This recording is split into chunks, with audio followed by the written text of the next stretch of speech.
Okay, as promised, I am back for part two of my top 10 fashion runway shows of 2025. We're going to go ahead and get into it. Coming in at number five, we do have St. Laurent's Menswear Fall Winter 2025 collection. I love the set design. That was the first thing that stood out to me. They have a huge chandelier.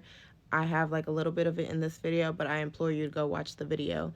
It was dark, it was sexy, it was moody, it was all of the things. Like with the 80s hints, we have the exaggerated shoulders, the slick back hair, the dark tinted glasses, double breasted coats, everything you can think of. Even with the leather, leather is a huge staple. It's chic, it's sleek. We have the leather trench coat. I feel like a lot of these things, they're definitely bringing sexy, but they call it desk to dungeon dressing, and I kind of love that name. I live for it. But the star of the show fits so seamlessly in that you wouldn't even realize that all of these men are wearing sexy leather thigh-high boots. And you're like, wait, what? Yes, they all are wearing the thigh-high boots, and that was one of the stars of this menswear collection. So good that Pedro Pascal turned GQ upside down when he debuted in Off the Runway, the entire set, including the thigh-high boots, for the Last of Us tour. But overall, beautiful collection. Go watch it. At number four, we have Bottega Veneta Spring Summer 2026 Ready to Wear collection. This was such a beautifully done show. I actually have no words, as you can see. And to be quite honest, I never really looked at Bottega before because I don't know, I just never called out to me. But the way that they use their signature pattern, I feel like it's very well done. Their pieces are very practical for everyday wear, but very elevated. The colors make sense together. Like this combo, it sparked something in my brain. I would have never thought to do this, but I love every minute of it. This was by far my favorite jacket, though. This is sickening. Sickening. Oh my god, the cinch at the waist. Like, I also will say the accessories were placed very deliciously. Everything made sense. I love this collection. I genuinely have no notes. I might be a fan of Bottega now.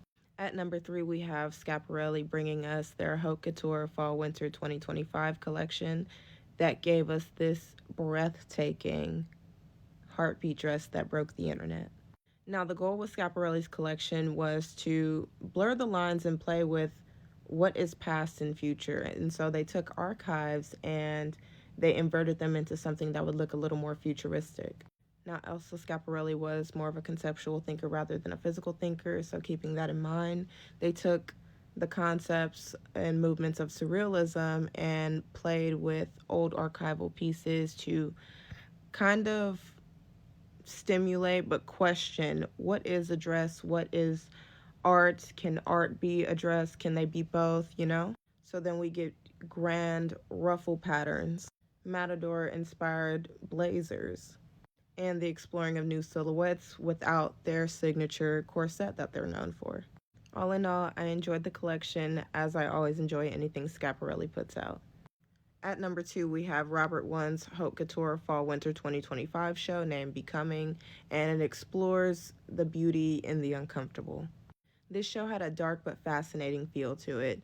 There was very intentional imagery used with a lot of these pieces, such as rotting flesh, babies, blood, but I love the way the fabric was used, like with the blood and the beading. I'll show you guys in the next slide. But a lot of the pieces were faceless entities.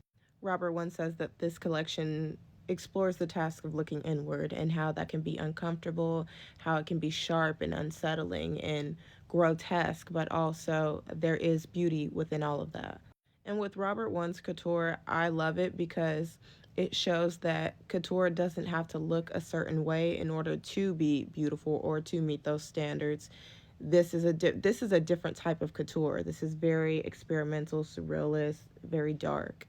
And I do love fashion because I feel like you can interpret things in your own way too. Like I felt like I saw a lot of time references from the babies all the way to the veils and the rotting flesh and the darkness in the clothes and the coldness in the steel used. I think I don't know, it's very stimulating. But this was a wonderful show. I did make a slide previously speaking about it too on my page. If you wanted to check it out, please feel free to. And at the number one spot, we do have D Square's Fall Winter 2025 Ready to Wear collection. Oh my god, this show floored me. This collection was about community and collaboration, and so what D Square did was what any genius brand that I always say should do. They did world building. They created this entire nightclub set design and took all the character archetypes in the D squared world, from rockers to cowboys to disco divas, you name it. They took all the characters and put them all on one stage together. And when I tell you it was a star studded night, we have Tyson Beckford dripped in leather. We have Kiss. We have Cowboy Alton Mason, as well as Amelia in the Cher look. Oh my god, this was my favorite outfit of the entire night. And musical appearances by Doechii, as well as Enoli Choppa. And to end it all off, of course, they themselves had to do their stunning runway reveal, being handcuffed and walked down the runway by a cop. And let me tell you something, this is for their 30th anniversary. So you know this was a good night. This was so fun to watch. Definitely my top show of the year. Thank you guys so much for sticking around. As always, let me know your thoughts in the comments.